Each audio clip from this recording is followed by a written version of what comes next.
Ryan Reynolds here from Mint Mobile. With the price of just about everything going up during inflation, we thought we'd bring our prices down. So to help us, we brought in a reverse auctioneer, which is apparently a thing.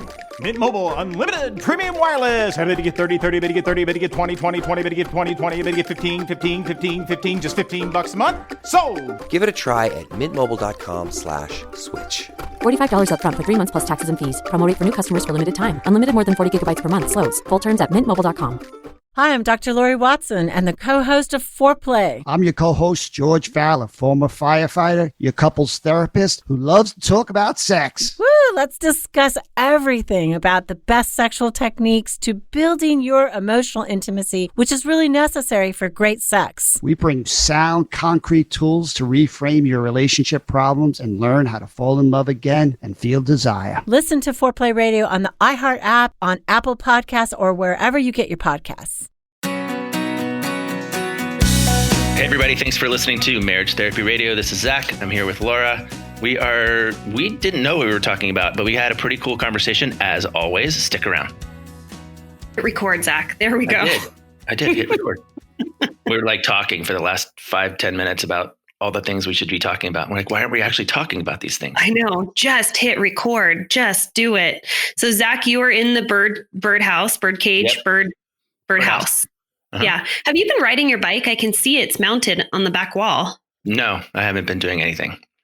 I'm just oversleeping, over drinking, over anxious. That's my strategy for surviving the coronavirus. Okay, hold on. I just want to back this up for a second because I am a therapist for therapists. I have in my life as a therapist, I have had many therapists come to see me, individual therapists.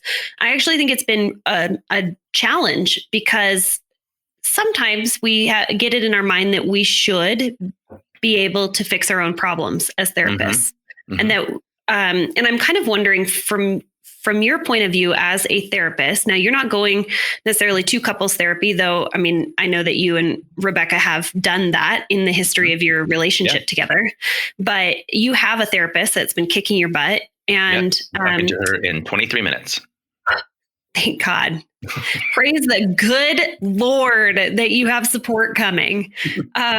But was it a challenge for you to say, you know what, it's time for me to see a therapist? No, I mean, I think most people who go into mental health go in because they've got some kind of demons that they're trying to like heal or correct. Right. I mean, I think that's why a lot of us are drawn to this career because maybe if we learn enough, we can fix it. And that proves, at least it proved for me, that wasn't the case. Like what is it? Like physician heal thyself. It doesn't quite actually work. So I had bigger obstacles to climb. Like I didn't want to pay for it, or I didn't want to dedicate the time.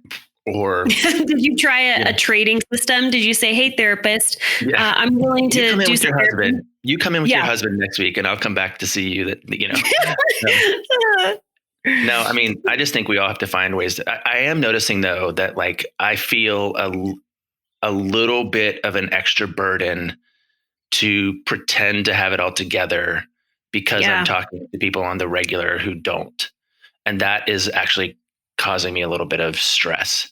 But I really care about rapport with my clients. Like it's a real high value for me. And so I let them care for me too. Like sometimes they'll say, how are you doing? How are you and your family holding up? And that feels like a question I'm open to answering because it maintains the sense of like, we're all in this together. We're all in this together. Yeah. Yeah. No, we totally are.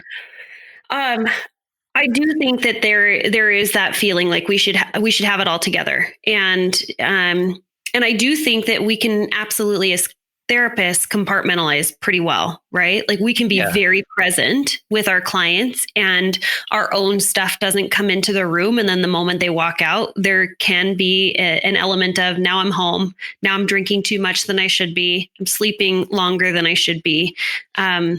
Your therapist. I'm binging television. I'm overeating. I mean, pick your poison, right? We all have our ways of soothing. And, I walked out. My daughter's been binging The Office. Yeah, that's not a bad show to binge. I'll just sit down and all of a sudden it'll be like, an hour and a half later and I've watched 5 episodes and they just vanished into my consciousness somehow. The Epic Wives Experiment begins on May 18th. I don't want you to miss out on registration, so hop over to laurasexperiment.com and claim your seat at the table of epicness. Laura's Experiment is spelled LAURAS experiment.com. This is a month-long experiment jam-packed with weekly live teachings, 3 experiments a week to put into action what you have learned, live Q&A calls, accountability to keep you honest, and peer support from other epic wives. For only $59, you can join the hundreds of women from around the globe and participate in this hands-on opportunity to learn, grow, and act in your relationship. Head over to laurasexperiment.com to register. I was just curious. I love that you've been so honest about some of the struggles that you've been going through. And I think, in earlier episodes, I struggled quite a bit. I want to say it was a little more than maybe 2 years ago. I was really struggling, and I call it being uninspired. That is my terminology. You remember that? Yep. And I was underemployed. I didn't feel like I had purpose. I just kind of felt like my days, like, what's the point? I could sleep or I could wake up. I could work out all day long, or I could just sit here again and just numb out and watch TV. There wasn't anything that got me out of bed and excited to just take on life. And so I call it uninspired. Was I depressed? I don't think I was depressed, but for someone who lives this high up in the clouds in La La Land, which is fun because that's my nickname, Lala. It's hard to come down a little bit and to, touch the ground for the first time and feel low. Yeah. And so you've always been really honest with me. I didn't tell you I was going to talk about you this much. Please feel free to. But when I asked you, hey, did you do this or whatever? And your response was, it's been a tough weekend. I knew what you meant by that. I definitely understood. I was like, okay, I get that. That's like code word. Or for me, I would have said something like, nope, pretty uninspired right now. Yeah. Last week was pretty rough for me. Just that same thing, exactly the same thing, like just feeling uninspired and like I couldn't quite figure out like what I had to do next. I think that's something that I'm finding right now with everyone, is that everybody's next has been taken away. Like there's no next for anybody. Yeah. And so it's really hard to orient to something. And right now, for me, I'm about 80% done with, I would say, 3 projects. Mm-hmm. And that's the part where my like OCD and anxiety begins to really kick in. And I start to just be like, I don't know what to do next, And so I just kind of go inside myself and inside the birdhouse, and I don't talk to anybody and I don't do anything. And I just, but it's a consistent conversation I'm having with clients right now, is like, okay, let's find a next, like get yourself a next. Yeah. Because I've been sort of thinking the same thing as what is the next. And as a therapist, I'm wondering, okay, if I have time and energy to put into something, what is it going to be? And I've really been, this is a question I have for all of our listeners. And I've been doing this thing, Corona Conversation Starters, which I think is really fun. So if you're interested in following me, you can find me on social media. Probably Instagram might be the best place to find, or Facebook, Laura Heck Therapy. I've been posting daily conversation prompts. And one of the prompts that came up the other day, or maybe it's coming up, is basically like, what's one thing that has been sitting on your to-do list in the future? And you just keep putting out like, someday in the future, I'll do that. And I have been saying since I'm not even joking, maybe 12 years old, I was going to be a sex therapist. Yeah. Yep. Did I ever tell you that story? I think it's a kind of a funny one. I don't know about the story about you being 12, but I certainly understand your desire to be a sex therapist. Yeah. I was on the bus. Did I tell you about this? I was on a bus with a gal, her name's Ryder. Oh, yeah. And I just remember, you remember this? Yes. Yeah. The 2 of us liked to talk about sex. And I'm a pastor's kid. So a pastor's kid that likes to talk about sex and also was, chaste for a very long time of my life. It didn't seem to resonate with the rest of my peers in the same way. Like I wasn't having sex, but I was fascinated by it and curious by it. And intimacy and all of that just seemed really important to me at that age. And there was this gal, and I kind of felt like we had this common interest. And later in life, I run into her at a lecture where this woman, Pepper Schwartz, was giving a lecture. And I've always enjoyed her work. She's a sociologist out of Seattle. And she's also the expert on, what is it called? Married at First Sight. Yes. Mm-hmm. Mm-hmm. Yeah. So she's one of the cast members and experts on the show. So I'm sitting there and I bump into Ryder, and this is 10 years later. I'm like, what are you doing here? And she said, oh, I'm just here to watch my mom speak. And my jaw dropped. And I was like, no way. That's your mom? Man, that's so cool. Okay. So that's my story going back to it. But I've always wanted to be a sex therapist, and figuring out the next is maybe now is the time to pull the trigger on the thing that you have always put into the future and said, I don't have time for this. I don't have money for this. Mm-hmm. Whatever it might be time to pull that next thing out of the closet and say, I've always wanted to compete in one of those fitness competitions, like whatever fitness model competitions. Now is the time. I need a next thing to focus on. Yeah, it could be even way simpler. Like, okay, I'm done with this puzzle. We need to get the next puzzle out. Like next jigsaw puzzle out. I mean, that's happening in our house. Like, we have puzzles in process all the time, and there's a little bit of like a puzzle swap among my daughter's parents, Rebecca's friends, who are. It's funny when you're a kid, your friends are your parents' kids, and when you're an adult, your friends are your kids' parents. Yeah. Yep. That is so true. It's like, yes. It's like, why am I hanging out with you? Because our parents like each other. And now why am I hanging out with you? Because our kids go to school together. You know. Mm-hmm. Like, anyway. Do you know what I have found? I don't know if your girls have been doing this, but having like these little Zoom dates. So Holden's been having these Zoom dates, and sweet. What ends up happening is we start the Zoom thing for he and his like little buddy, and the parents end up taking over. They're like standing in the background. They're like, so like, wow, your roots are really getting long. Yeah, totally.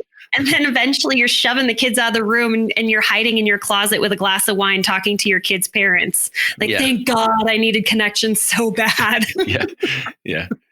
But that's what's happening, right? Everybody's kind of trying to get creative about how to connect with each other, and then, trying to find ways to get better help, in their social lives. Or have you ever heard of these drink, talk, learn parties? Drink, talk, learn. No, so I'm obsessed with this. I'm trying to figure out who we can do this with, but basically, about 4 years ago, it kind of burst onto the scene where you would have these parties, and everybody would come to the party. And during the party, they had to make a PowerPoint presentation of not more than 3 minutes. And then there were all these rules, and they were drinking rules and eating rules and like heckling rules. But the topics were all like super ridiculous, like alpacas versus llamas, or which one of the Game of Thrones characters are represented by the people in this room, or which, awesome. What is the airspeed velocity of a coconut laden swallow? Like that sort of, that sort of thing. And the whole idea was that you were trying to convince the group that you were right. Oh yeah. No, you got points for the best presentation. You got points for best dressed. You got points for wittiest. You got it just was this fun, quirky little thing. So I'm trying to find a way to pull it off online, because I think I've got a topic on mind that I'm really excited about, but I need somebody to actually want to listen to me. Can I do it? I mean, I think if you were to do it online, you could use Zoom, right? Yeah, and then totally. you share screen. So you have, and then every time somebody is ready to present, you just make them host so that they can share screen. Yeah. And how many people do you think? I think we need about 6 people. 6 people or 6 couples? No, 6 people. I think you need about 18 minutes worth of presentation for like an hour's worth of, or 90 minutes worth of just being together. And you need a scorecard, right? Like that is what you get points. Sure. Okay. All right. We're making this up. Okay. So you brought up something that I've been really thinking about, and I outsource this to my couples, which is great. I mean, if they're going to pay me for therapy, I'm going to then outsource them for information. So I started by saying, give me your best idea for how to have an extraordinary date night experience that you will always remember. Because my thought is, and I think you've mentioned this in the past, we're going to look back on this time frame in life and we're creating our narrative currently. And our kids are either going to look back on this and say, Mom slept all the time. She was drunk most of the time. She was drinking at 9 a.m. and didn't stop until 9 p.m. and totally disengaged. Or it's going to be, we were really creative. We spent time as a family. We did things that we've never done before because we were stuck at home. So pretty cool. Yep. So, along those lines, like, I think that's a really, really great question. And I think it's actually, one of the things that I've been saying to my clients is, at Thanksgiving this year, you guys are going to be sitting around the table, or we're going to be sitting around a table, presumably with our friends and our families. And we're going to be talking about the spring, and we're going to be telling a story, and our kids are going to be telling a story. And I think one of the things that I was saying, if we reference back to the top of our time, like, there's going to be people who tell it with a ton of anger. And we're seeing that on the television right now, like, that's full of protest and full of like, why didn't I get mine? And this is ridiculous and da-da-da. And then there's going to be people who tell it with a ton of gratitude because it's Thanksgiving, right? And I think, why not choose gratitude now versus anger? Just as even for those of us who suffer from depression from time to time. I mean, depression is just anger turned inward. But the burden that I feel right now is stewarding. Like, there's also just going to be storytellers who are just the people who are narrating what it was without anger or gratitude, just reality. And that's the piece that I feel like right now is tough for me to maintain perspective and on the regular, because you need people who are sort of slow and steady wins the race, which has always been my philosophy. And without a next, even a marathon, you have like the next water stop or halfway or, the mile 20 and there's only 3 to go, but or 6 to go, 23, 26, there's only 6 to go. That was a good way to bring it back, right? Of just figuring out, because I'm always into you're listening to a podcast. You could read a book. All of that is passive information until you put it into play or practice in your relationship or in your life. And I like the idea of just being able to say, what's the next step? What is it that I need to do? And okay, here's a segue. Like, for some of you, Zach, your next step a week ago was, I need to make an appointment with my therapist. Yeah. That's my next. That is needs to happen. Yeah. Make it happen. Which I'm going to just segue just for a second, Zach, because I have been in contact. We've both been in contact and talking to this company called BetterHelp. BetterHelp. H-E-L-P, right? H-E-L-P, right? And they're the largest provider of online therapists. And the reason why this relationship is so important is that we have a lot of people that are coming to us that are faithful listeners all around the world that are saying, hey, can I work with you? And we can only handle so many clients, but it's better to work with a client or a therapist that's going to be in your community, that's going to be in your state, in your country. And BetterHelp is fantastic because, number one, you're not going to go see them. Everything's virtual, and they're going to put you in contact with a therapist. And here's one of the things I like about it is that it's actually subscription based. And as a therapist, I find that oftentimes there's like a drop off, right? People get unmotivated. They come in and they see you for 3 or 4 times and then they're done. Doesn't mean that they've learned the skills or that they've reached their goals or they've resolved their pain points. It means that they got unmotivated or something derailed their progress. And what I love about BetterHelp is it's a subscription, which means you are so much more likely to see your therapist every single week because you're paying for it. It's like paying for your gym membership. You're going to go and see your personal trainer because you pay them every single week. And so we partnered with BetterHelp to be able to support those of you who are listening, who might be struggling, who might want to work with us, but you can't because we're busy or full, or you live in Hong Kong.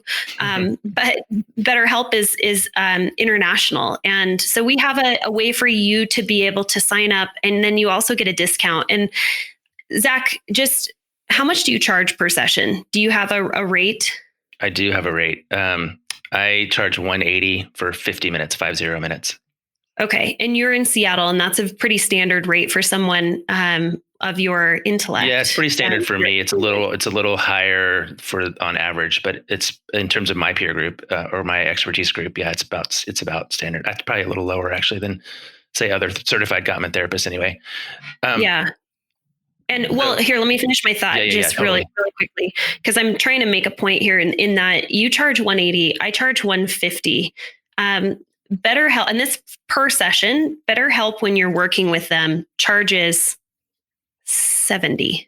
Wow. $70. Huh. And the cool part is that I might need to switch.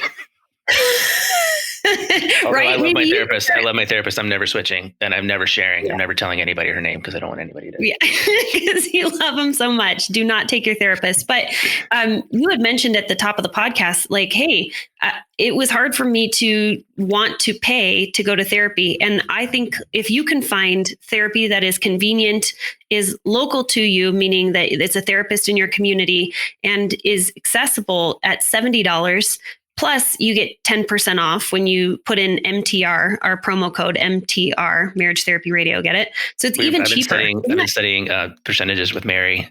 Do you know what 10% off of 70 is? $7. Yeah, that's good. Yeah. Mary would take she would be like, 12. And I'm like, will you just stop saying numbers? Like, just, this stuff.